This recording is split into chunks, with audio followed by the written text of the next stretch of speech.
Radijski misijon od 6. do 12. aprila. Gospod, pomnoži nam vero.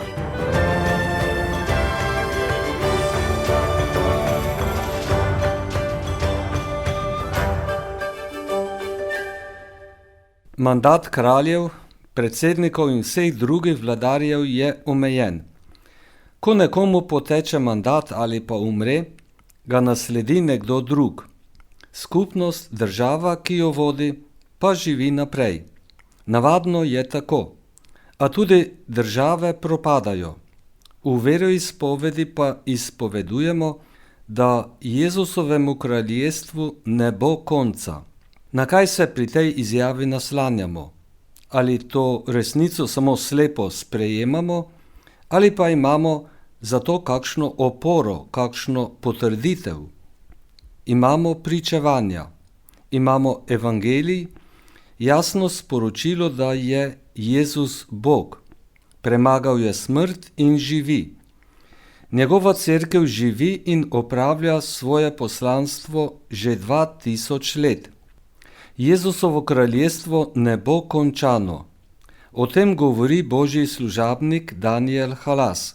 Tik pred koncem druge svetovne vojne je padel pod streli iz pušk, bil je vržen v Muro, da bi voda zakrila in odnesla ne le njegovo telo, temveč tudi spomin nanj. Po 80 letih nam božji služabnik še vedno ponavlja besede, ki jih je izgovoril tik pred pokom pušk. Jezus, Marija, Jožef. Preden je zaklical ta sveta imena, je dobil več opozoril, da ga nameravajo ubiti. Brat, ki je živel v Ljubljani, ga je vabil k sebi na varno. On pa je nekaj dni pred smrtjo bratu napisal: kar se ima zgoditi, naj se zgodi, v Boga popolnoma zaupam. Halas je sicer umrl, bil desetletja dolgo zamolčevan, a zdaj se dviga v nebo. Zdaj se na Hotizi, kjer se je končalo njegovo zemeljsko življenje, vsako postno nedeljo zbira množica vernikov, ki po njegovi zadnji poti molijo križev pot in izpovedujejo vero v Boga, vero v življenje po smrti. Verniki prihajajo molit tudi na njegov grob v Veliko Polano. Njegove zadnje besede so vklesane v kamen in nam govorijo, da Jezus živi, da njegovemu kraljestvu ne bo konca. Trdno je bil naslonjen na Boga tudi naš drugi božji služabnik Alojzij Kozar. Večkrat v življenju je stal pred zidom, a je zmeraj šel naprej. Najprej je stal pred zidom ob koncu druge svetovne vojne v Krmendu na Madžarskem, kamor je bil pregnan, ko ga je pijan ruski vojak resnično postavil pred zid in za šalo streljal tik nad njegovo glavo. Potem je večkrat stal pred steno v domovini, ko se je oblast z vso močjo zaganjala proti cerkvi, proti duhovnikom. Stal je za zaklenjenimi vrati zaporniške celice v Lendavi, kjer je v najhujši zimi, v celici, kjer je skozi z deskami zabito okno prihajal strupen mraz, preživel 75 dni. Po prestani kazni je stal pred zidom, ko mu oblast ni dovolila vrnitve v Odrancę. Šele po pritožbi in daljšem čakanju se je lahko vrnil in nadaljeval prizadevanje za gradnjo cerkve. In spet je stal pred zidom, ko je oblast zaplenila ves gradbeni material za cerkev, nalagala kazni, ki so v letih po vojni padale kot toča. Hodil je od urada do urada, stal pred zaprtimi vrati, stal pred zidom in ni bilo nobene svetle točke, nobenega upanja, da se bo kaj spremenilo na bolje. Ko je po 20 letih prizadevanj končno bilo izdano gradbeno dovoljenje in so začeli zidati težko pričakovano cerkev, se je zgodila nesreča, v kateri je umrlo 8 ljudi. Zid, pred katerega je bil takrat postavljen, je bil še višji, še bolj trden. Ni bila samo državna oblast proti njemu, proti cerkvi. Zdelo se je, da je tudi Bog proti njemu.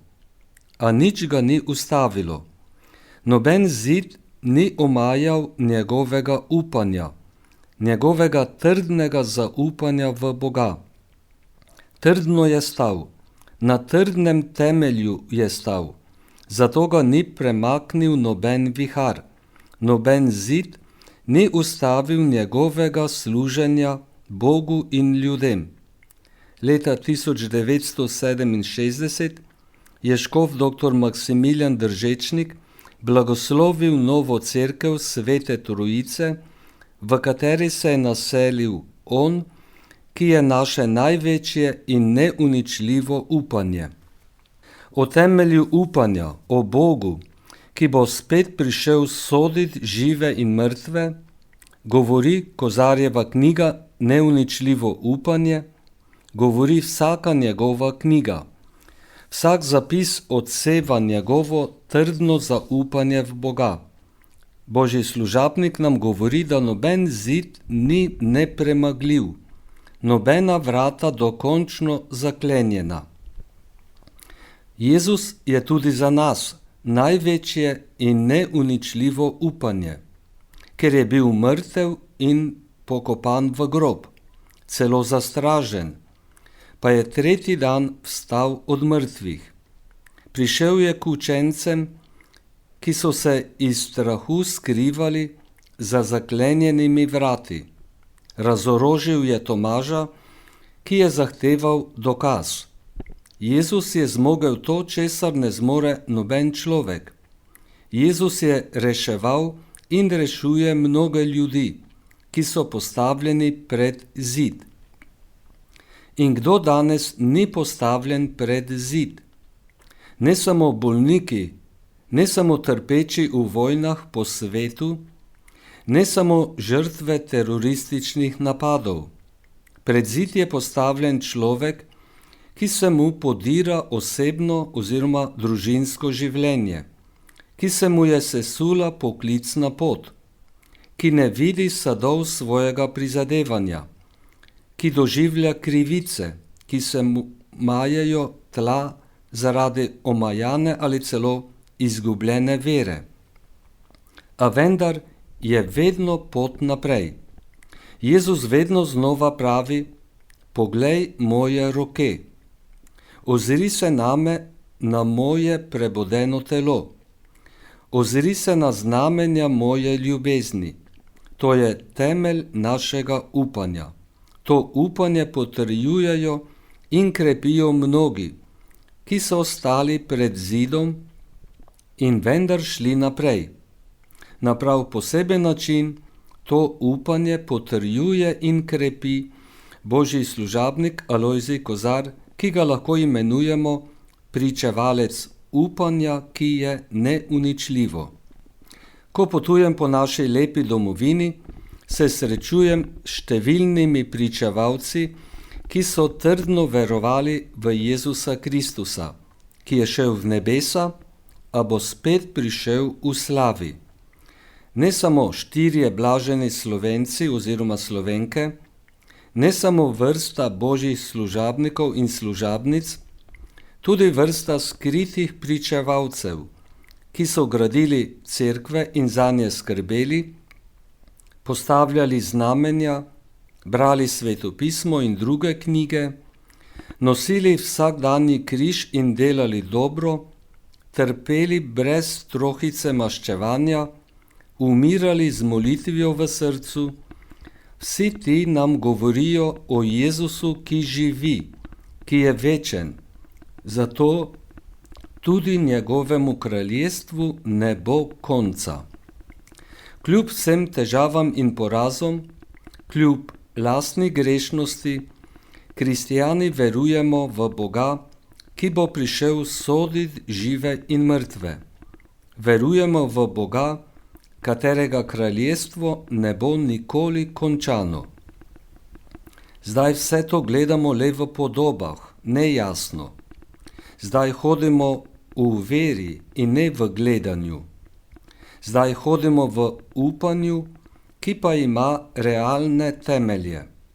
Najmočnejši temelj našega upanja je Bog, Jezus Kristus, ki je šel v nebesa, sedi na desnici Očetovi in bo spet prišel v slavi soditi žive in mrtve, in njegovemu kraljestvu ne bo konca. Radijski misijon od 6. do 12. aprila. Gospod, pomnoži nam vero.